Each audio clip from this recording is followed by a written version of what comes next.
માંડવીमध्ये શ્રી નાગનાથ મહાદેવ મંદિરમાં 12મો પાટોત્સવ ધામધૂમપૂર્વક ઉજવાયો હતો અને વિવિધ ધાર્મિક કાર્યક્રમો યોજવામાં આવ્યા હતા. માંડવીના ઐતિહાસિક શ્રી નાગનાથ મહાદેવ મંદિરે 12મો પાટોત્સવ ધામધૂમપૂર્વક ઉજવાયો હતો. આ પ્રસંગે ધ્વજારોહણ, લઘુ રુદ્રી યજ્ઞ, રુદ્રી પાઠ, મહાપ્રસાદ સહિતના ધાર્મિક કાર્યક્રમો યોજાયા હતા. બોડી સંખ્યામાં ભાવિકો આ પ્રસંગે ઉપસ્થિત રહ્યા હતા. આ કાર્યક્રમને સફળ બનાવવા નાગનાથ ભાવિકગણ સહયોગી બન્યું હતું.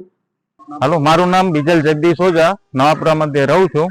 આજ રોજ નાગનાથ મહાદેવ મંદિરમાં 12મો પાટોત્સવ નું આયોજન કરવામાં આવ્યું છે.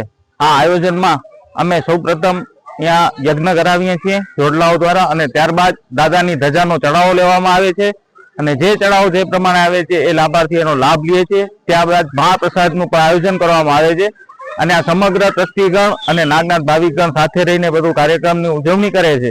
અને આ મંદિર જે નાગનાથ મંદિર છે, માંડવીનો 445 વર્ષ સ્થાપના દિન છે, એનાથી પણ પુરાણું મંદિર આવેલું છે.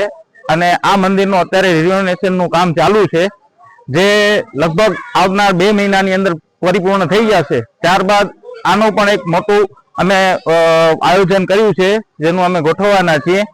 અને ત્યારબાદ આજે જણાવવાનું કે કાલ મહાશિવરાત્રી પર્વ છે, ત્યારે પણ અમે નાગનાથ મંદિરની અંદર મહાઆરતીનું આયોજન કરવામાં આવે છે, અને ખૂબ મોટી સંખ્યામાં ભક્તગણો આવે છે.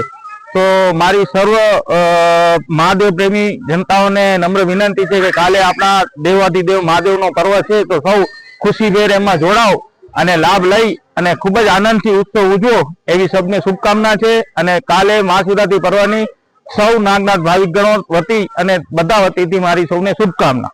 જય મહાદેવ. મારું નામ કિંકી દોરું છે. હું એડવોકેટ નોકરી છું માંડવી મધ્યે. આજે જે નાગનાથના પ્રાંગણમાં મહાશિવરાત્રીનું જે પર્વ ઉજવી રહ્યું છે, આજે આ 12મું પાટોત્સવ છે આજથી.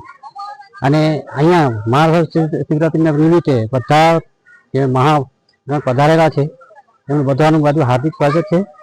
તેમજ આ મંદિર જે 550 વર્ષ જૂનો છે અને એનું બહુ મહત્વ છે. આ સ્વયંભૂ મહાદેવ છે. I think